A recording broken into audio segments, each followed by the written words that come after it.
खुशामदीद, बहुत बहुत शुक्रिया आप सभी का हमारे साथ ज्वाइन करने के लिए। शाम के 5 बज चुके हैं जम्मू के स्टूडियो से बराह रास्त मैं हूं आसिफ रशीद। गुलिस्तान न्यूज़ का एक खास प्रोग्राम 5 के पंच में जम्मू कश्मीर की मौजूदा सियासी, सलामती और इक्तिसादी सूरत हाल पर हम गुफ्तगू शरीद करते हैं। मेहमानों की आरा भी आप तक पहुँचती हैं, लेकिन चूंकि इन दिनों जम्मू कश्मीर के अंदर इंतखाबात का मौसम था या माहौल था और उसके बाद हम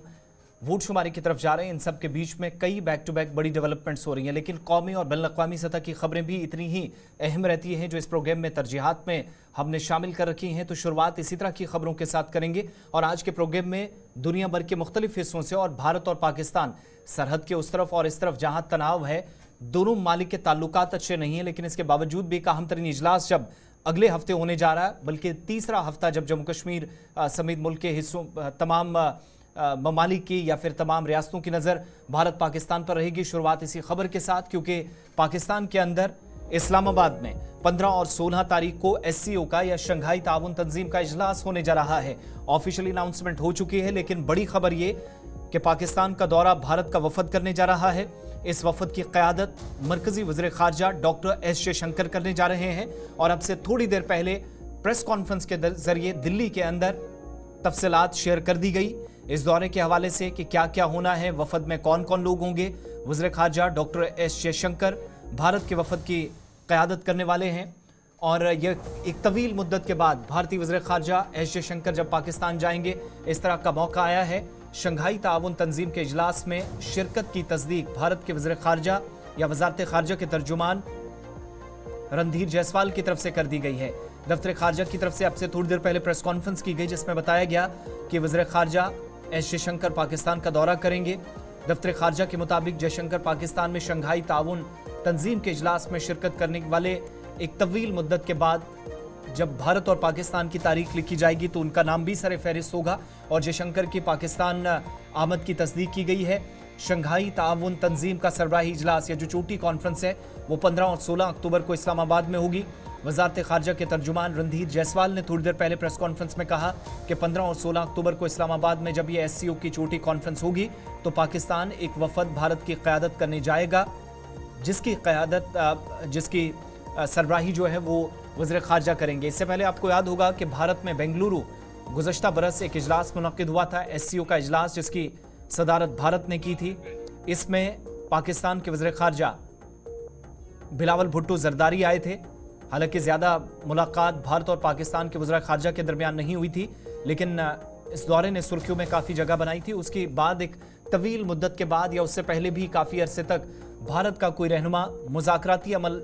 जब बैनुल-अक़वामी प्लेटफॉर्म पर हुए हों तो एक साथ नज़र बड़े कम आए हैं, वो भी पाकिस्तान की सरजमीन पर एक तवील मुद्दत के बाद मौका आया। इससे पहले इस पर मज़ीद गुफ्तगू करें रणधीर जायसवाल, जिनने थोड़ी देर पहले न्यूज़ कॉन्फ्रेंस में इस बात की तस्दीक की, ज़रा उनकी बात आपको सुनाते हैं। On your question on our participation in the SCO summit, yes, the External Affairs Minister will lead our delegation to Pakistan to participate in the SCO summit, which will be held in Islamabad on 15th and 16th, I understand, of October. As regards his meeting with the Sri Lankan President,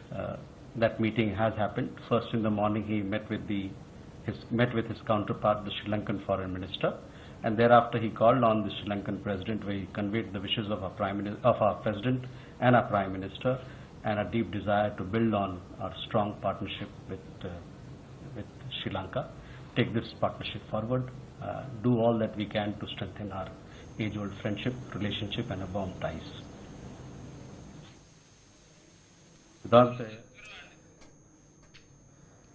वज़ीर ख़ारजा S Jaishankar Pakistan जाएंगे, तस्दीक रणधीर जायसवाल कर रहे थे, वज़ारत ख़ारजा के तर्जुमान हैं। Ishfaq Gauhar executive editor हमारे साथ हैं। इशफाक, ये एक तवील मुद्दत के बाद ऐसा वक्त आया जब पाकिस्तान की सरजमीन पर वज़ीर ख़ारजा या पाकिस्तान और भारत की क़यादत एक टेबल पर होंगी। कोई बर्फ़ पिघलने का इम्कान है या कशीदगी कम होगी, ताल्लुकात बेहतर होंगे, राह इस्तवार होगी, या फिर महज ये माना जाए कि एक फॉर्मेलिटी है इंटरनेशनल प्लेटफॉर्म को यूज़ करने का? देखिए, ये एक इंतहाई अहम मामला है जब भारत और पाकिस्तान के जाविये से इस खबर को हम देखते हैं और ये ज़रूर एक पॉजिटिव डेवलपमेंट है जब भारत सरकार की तरफ से ये फैसला लिया गया रादर वर्चुअली ज्वाइन करने के फिजिकली ज्वाइन करना, क्योंकि हम देख रहे हैं भारत और पाकिस्तान के बीच 2018 से हालात बेहतर नहीं है पॉलिटिकली। आप दोनों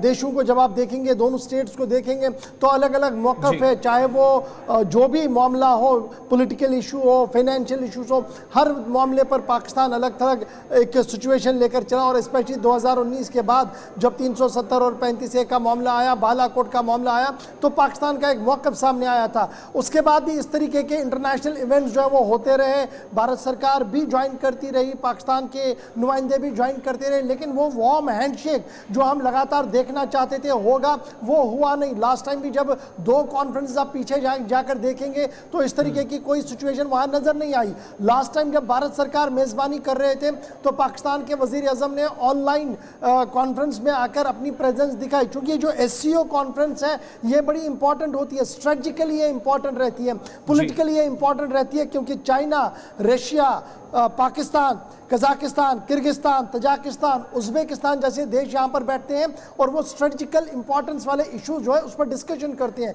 और ये एक नया ब्लॉक बना है जहाँ पर इकोनॉमिकल ब्लॉक भी इसको माना जा रहा है, फाइनेंशियल ब्लॉक भी इसको माना जा रहा है और साथ साथ स्ट्रेटजिकल ब्लॉक भी काफ़ी इंपॉर्टेंट है। लेकिन अब जिस तरीके से हवा बदली है और हवा पलटती हुई नज़र आ रही है, भारत और पाकिस्तान के बीच जो इकोनॉमिक टाइज ख़त्म हुए थे, पोलिटिकल टाइज ख़त्म हुए थे, वो इससे लग रहा है कि थोड़ा सा बेहतर हो रहे हैं, क्योंकि एक बड़ा डिसीजन है जब डॉक्टर जयशंकर साहब जाएंगे, लीड करेंगे इंडियन डेलीगेशन को, पाकिस्तान जाएंगे, और जब वो पाकिस्तान जाएंगे सीधी सी बात है होस्ट वहां पर पाकिस्तान है, वार्म हैंडशेक होगा, और जब ये वार्म हैंडशेक होगा तो उसके बाद क्या गाड़ी आगे बढ़ेगी, पटरी पर आगे चलेगी, एक बड़ा सवाल होगा जिस पर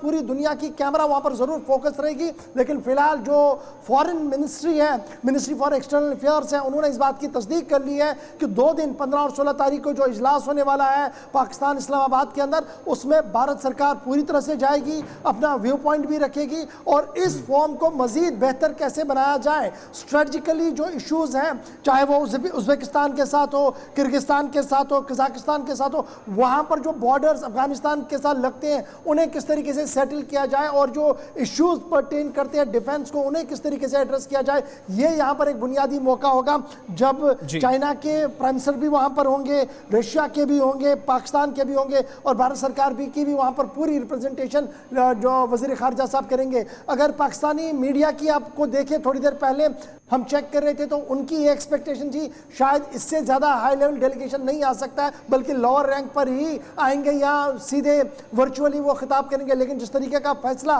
गवर्नमेंट ऑफ इंडिया की तरफ से किया गया है, उसने ज़रूर यू टर्न लिया है पाकिस्तान के अंदर भी, और पाकिस्तान की मीडिया अब ज़रूर ये कह रही है कि जो स्ट्रेटजिकली चेंज कुछ चीज़ें हो रही हैं इस जियो पॉलिटिक्स के अंदर, उसका ये असर है कि डॉक्टर जयशंकर इतने सालों बाद 2017-18 के बाद पहली बार कोई ऑफिशियल इन्विटेशन पर पाकिस्तान जाएगा। इशफाक, जून 2001 में जब ये इंटरनेशनल प्लेटफॉर्म बनाया गया, जब इसकी तश्कील अमल में आई, तो बुनियादी मकसद ये था कि इक्तिसादी मामलात को कैसे आगे बढ़ाया जाए, इंटरनेशनली जो सिक्योरिटी इश्यूज़ हैं उनको कैसे टैकल किया जाए, और हर मुल्क की शराकत दारी इसमें होगी, हर एक स्टेक होल्डर बड़ा इंपॉर्टेंट होगा। ये उस वक्त एजेंडे में शामिल किया गया। दौरे हाजिर में भारत सरकार का इस तरह का फैसला लेना उस वक्त जब काफ़ी सख्त पॉलिसी टेररिज्म वाले मामले पर रही है, और जब बड़े प्लेटफॉर्म्स पर, चाहे वो ब्रिक्स का इजलास हो, बाकी समिट्स रहे हों, दहशतगर्दी में डायरेक्टली इनडायरेक्टली रेफर पाकिस्तान को किया गया, यहाँ तक कि UN के अंदर भी स्पीचेस में पाकिस्तान का नाम लिया गया। तो पाकिस्तान की जानिब ये क्या भारत सरकार के रवैये में थोड़ी नरमी या तब्दीली हम एक्सपेक्ट कर रहे हैं, या फिर ये माने कि इंटरनेशनल फोरम में पाकिस्तान का भी कोई कलीदी किरदार होगा?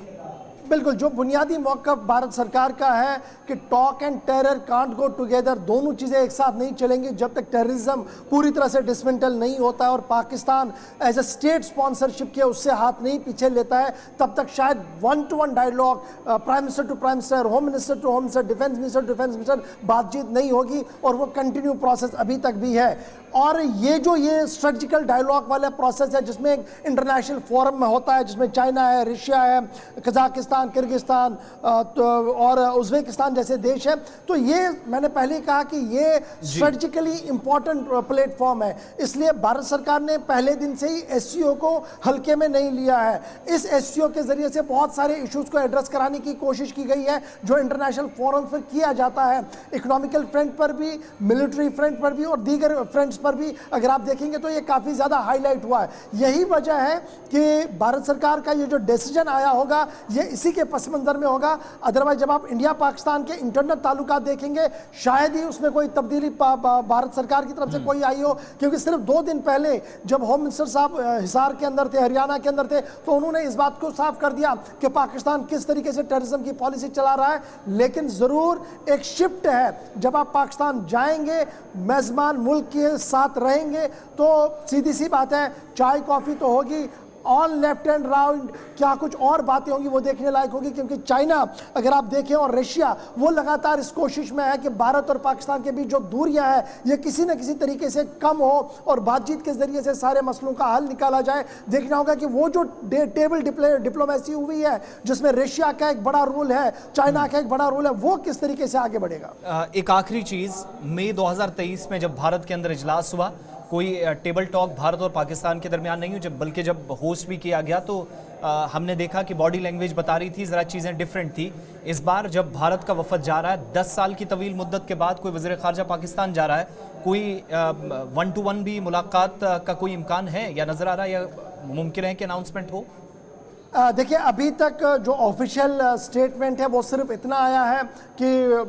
Foreign minister doctor Jaishankar along with his delegation वो विजिट करेंगे, पाकिस्तान जाएंगे, 2 दिन पाकिस्तान में रहेंगे। अब जो शेड्यूल विजिट है वहाँ पर वो कहाँ कहाँ किन किन से मिलेंगे, शायद वो शाम गए तक सामने आएगा या कल तक वो सामने आ सकता है, क्योंकि वो एक्सटर्नल अफेयर्स मिनिस्ट्री को जो पाकिस्तान के अंदर भारत के लोग बैठे हैं, एक्सटर्नल अफेयर्स मिनिस्ट्री का डिपार्टमेंट एक बैठा है जिसे काउंसलेट कहते हैं, कौंसल खाना कहते हैं, वो वहाँ पर एक फ्रेमवर्क बनाएंगे कि चाइना के साथ मिलना है, किससे मिलना है, कैसे मिलना है, कितना टाइम देना है, वो सारी स्ट्रेटजियाँ बाद में डेवलप हो जाएंगी। और उस भी जो उम्मीद है वो यही है कि जब लंच या डिनर पर प्राइम मिनिस्टर पाकिस्तान बुलाएंगे तो वहाँ पर जो फोटो सेशन होगा वहाँ पर कौन कहाँ पर बैठेगा और किस तरीके की दूरियाँ होंगी वो देखने ये बड़ी इंपॉर्टेंट होंगी। बहुत बहुत शुक्रिया इशफाक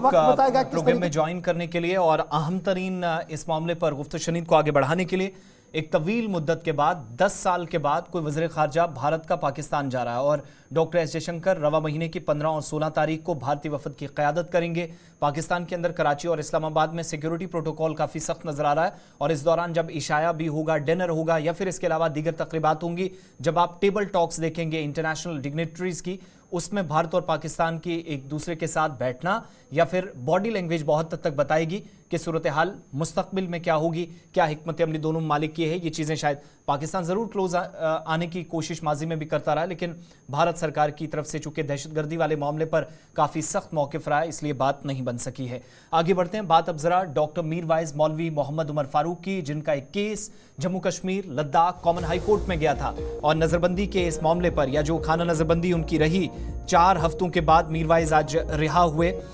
इस मामले पर अब से कुछ देर पहले जो समाअत हुई है उसकी तफसीलात भी आ गई हैं। जम्मू कश्मीर हाई कोर्ट ने जम्मू कश्मीर इंतजामिया से इस मामले में जवाब तलब किया है और मीरवाइज उमर फारूक, जो आप जानते हैं वादी कश्मीर के अंदर काफ़ी ज़्यादा सवालात भी उठ रहे थे, जम्मू के अंदर भी इंतजामिया की हिकमत अमली पर। जो केस नंबर उनका था वो था 5884/2024। जम्मू कश्मीर हाई कोर्ट और लद्दाख में अदालत के अंदर आज इस पर समाअत हुई और अदालत में जस्टिस सिंधु शर्मा की जानिब से बड़ी संजीदगी के साथ उन्होंने इस मामले पर गौर किया और सीनियर एडवोकेट जनरल को हिदायत दी कि जवाब दाखिल करें, आया दरख्वास्त गुजार को गैर एलानिया नज़रबंदी में रखा गया है या नहीं, यानी जम्मू कश्मीर सरकार से जवाब मांगा गया है। इस बीच अदालत ने सीनियर अटॉर्नी जनरल को मुखातिब करते हुए जवाब दिया और पाया कि दरख्वास्त गुजार की ताज़ा दरख्वास्त मुख्तलिफ बुनियादों पर दायर की गई है, जो कि 2 सितंबर 2024 से दरख्वास्त गुजार की ताज़ा नज़रबंदी की अक्कासी करती है। और इस तरीके से जम्मू कश्मीर सरकार को एक तरह से आप कह सकते हैं इनडायरेक्टली फटकार भी लगी है, जवाब भी तलब किया गया है। लेकिन यहाँ पर यह याद दिलाना ज़रूरी है कि आज ही मीरवाइज ने 4 हफ्तों के बाद जामे मस्जिद नौहट्टा श्रीनगर में तारीखी जामे मस्जिद के अंदर खिताब भी किया है।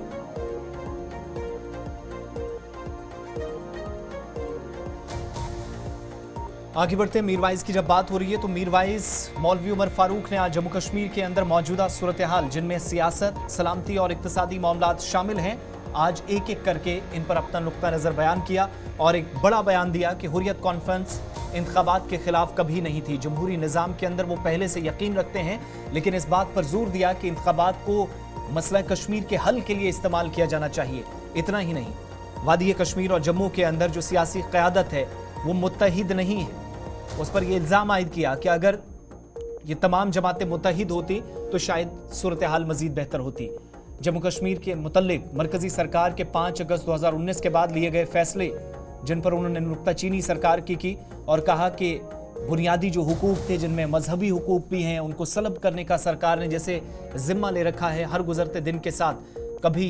जो अहम तरीन मजहबी मकामात हैं या अहम तरीन शख्सियात हैं, सियासी शख्सियात हैं, मजहबी शख्सियात हैं, मीरवाइज उमर फारूक के मुताबिक उनको अचानक से कभी भी अपनी मर्जी से बंद कर देना ये सरकार का एक शिवा बन चुका है। और हुर्रियत कॉन्फ्रेंस इस सारे अमल की या जो सारी सरगर्मियां हो रही हैं इसकी मुखालफत करती है। एक बार फिर से उन्होंने वाज़ेह कर दिया कि हुर्रियत कॉन्फ्रेंस रोज़ अव्वल से इंतखाबी सरगर्मियों या इंतखाबी प्रोसेस या इस अमल के खिलाफ नहीं थी, लेकिन इंतखाबात को एक फॉर्मेलिटी ना समझा जाए, मसले के हल के तौर पर इंतखाबात के इस पूरे हिस्से को और अवामी मुंतखबा हुकूमत को इस्तेमाल किया जाए। और जम्मू कश्मीर की सियासी जमातों से भी अपील की कि वो एक प्लेटफॉर्म पर आएँ, मुत्तहिद हो जाएं। बसूरत दीगर काफ़ी मुश्किलात हो सकती हैं। उनके मुताबिक अवाम के बुनियादी हुकूक को सलब करने से या होने से बचाया जाए या अवाम के तहफ़्फ़ुज़ को, उनके हुकूक के तहफ़्फ़ुज़ को यकीनी बनाया जाए। इसके लिए तमाम लोगों को उनके मुताबिक एक प्लेटफॉर्म पर आने की ज़रूरत है।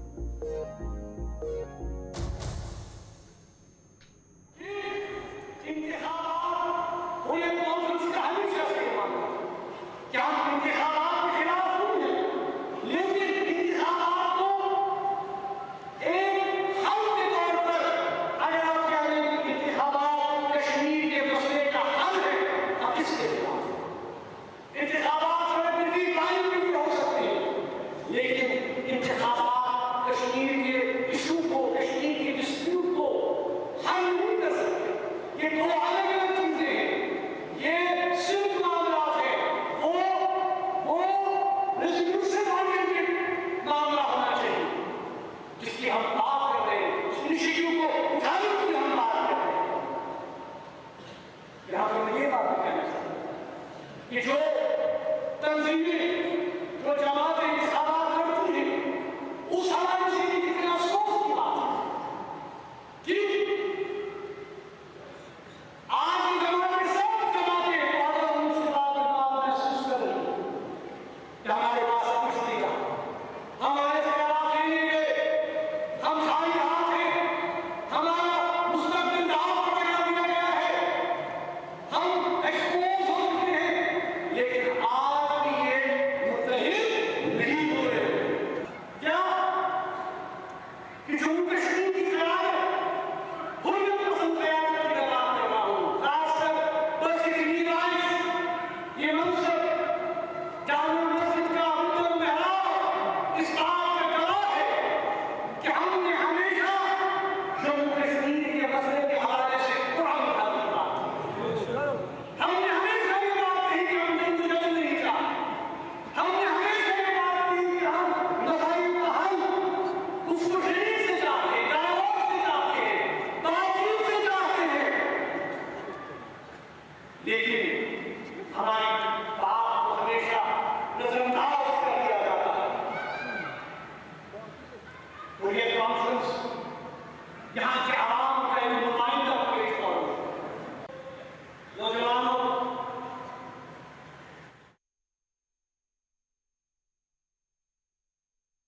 मौलवी उमर फारूक जम्मू कश्मीर की सियासी क़यादत से अपील कर रहे थे कि वो एक प्लेटफॉर्म पर आएँ, मुत्तहिद हो जाएं और जम्मू कश्मीर के मामलात को संजीदगी से लें, हसासियत को जानें और मामलात के हल के लिए संजीदा इक़दाम करें। आगे बढ़ते हैं, बात मरकज़ के ज़ेर-ए-निज़ाम लद्दाख की, जहाँ पर दिल्ली हाई कोर्ट ने लद्दाख के मारूफ मौसमियाती कारकुन, माहिर तालीम और मैग्सेसे अवार्ड विनर सोनम वांगचुक की नज़रबंदी पर अर्जी को आज बंद कर दिया है।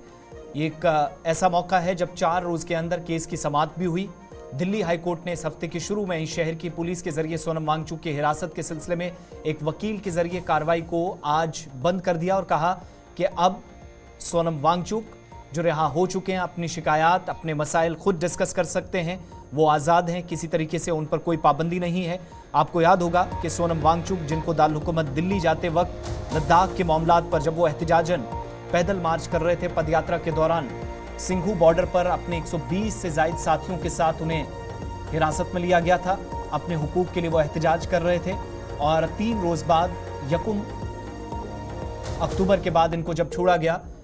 तो इसका इस्तकबाल तो हुआ, लेकिन मामला अदालत तक पहुंच गया था। तो कहा गया, आज अदालत ने साफ कर दिया, अगर वो चाहें तो अपने हुकूक के लिए एहतिजाज कर सकते हैं, कोई PIL इसमें नहीं हो सकते, अपने तरीके से वो एहतिजाज करें। सोनम वांगचुक जो चाहें वो करें। चीफ जस्टिस मनमोहन की सरबराही वाली बेंच ने आज इस पर समाअत की। एडवोकेट प्रशांत भूषण ने दरख्वास्त गुजार की तरफ से पेश होकर दलाइल पेश किया और सोनम वांगचुक को दिल्ली पुलिस ने मजिस्ट्रेट के सामने पेश के लिए बगैर तकरीबन 3 दिन तक गैरकानूनी तरीके से हिरासत में रखा। ये दलील आज अदालत में दी गई और उनने मजीद ये कहा कि सॉलिसिटर जनरल तुषार मेहता, जो इस दावे के बावजूद कि वांगचुक मुकम्मल तौर पर आज़ाद नहीं थे, उन्होंने बेंच को कहा कि आज सुबह तक उनकी नक्लो हरकत पर कोई पाबंदी नहीं थी। तो इस तरीके से ये पहला ऐसा मामला है जब ये कोर्ट के अंदर दिल्ली जाने वाले किसी इकदाम पर या अमल पर फैसला अदालत में पहुंचना या फिर अदालत के अंदर मामला पहुंच गया हो और बिल आखिर इस पर समाअत हुई है। इस तरीके से इस पिटीशन को आज खत्म दिल्ली हाई कोर्ट की जानिब से कर दिया गया। सोनम वांगचुक आज़ाद हैं, वो अपना काम या एहतिजाज कर सकते हैं, इसके लिए भी आज साफ अदालत की जानिब से कर दिया गया।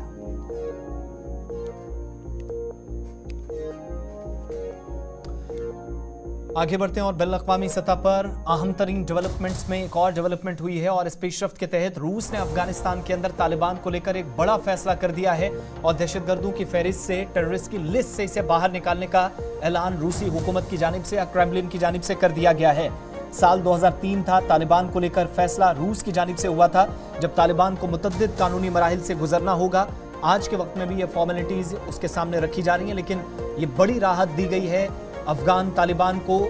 रूस की जानिब से अफगान तालिबान के हवाले से ये फैसला और अफगान तालिबान को दहशतगर्द तंजीमों की फहरिस्त से निकालने का फैसला क्रेमलिन की जानिब से कर दिया गया है। ये फैसला उस वक्त हुआ है जब अमेरिका ने भी कई पाबंदियां तालिबान पर लगा रखी हैं। इस हवाले से रूस के सदर व्लादिमीर पुतिन के नुमाइंदा बराए अफगानिस्तान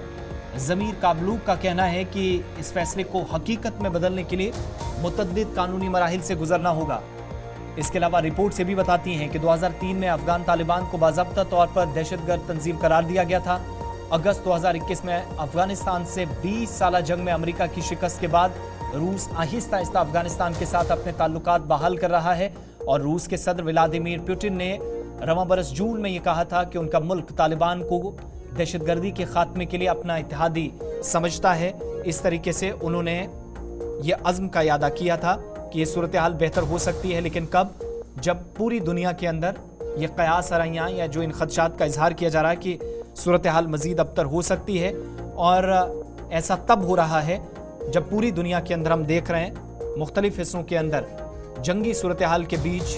कई ममालिक को नुकसान भी उठाना पड़ा है। सबसे अहम बात यह है कि आज के वक्त में भी रूस और तालिबान के बेहतरीन ताल्लुकात हैं और सबसे बड़ी बात यह है कि आज के वक्त में किसी भी तरीके से रूस अफगानिस्तान के खिलाफ कोई कदम ना उठाए, ये भी कम से कम साफ मौजूदा सूरत हाल के बीच इस फैसले से हो जाता है। ये फैसला तब हुआ है जब पूरी दुनिया के अंदर तीसरी जंग अजीम की बड़ी बातें हो रही हैं। यूक्रेन रूस के दरमियान जंग है, गजा के अंदर इंतहाई खराब सूरत हाल, मशरिक़ वस्ता के अंदर इंतहाई खराब सूरत हाल और इसी तरीके से दीगर कई ममालिक के अंदर भी कन्फ्लिक्ट्स हैं, तनाज़े हैं, जिसमें हज़ारों लोगों की जिंदगियां ख़त्म हुई हैं।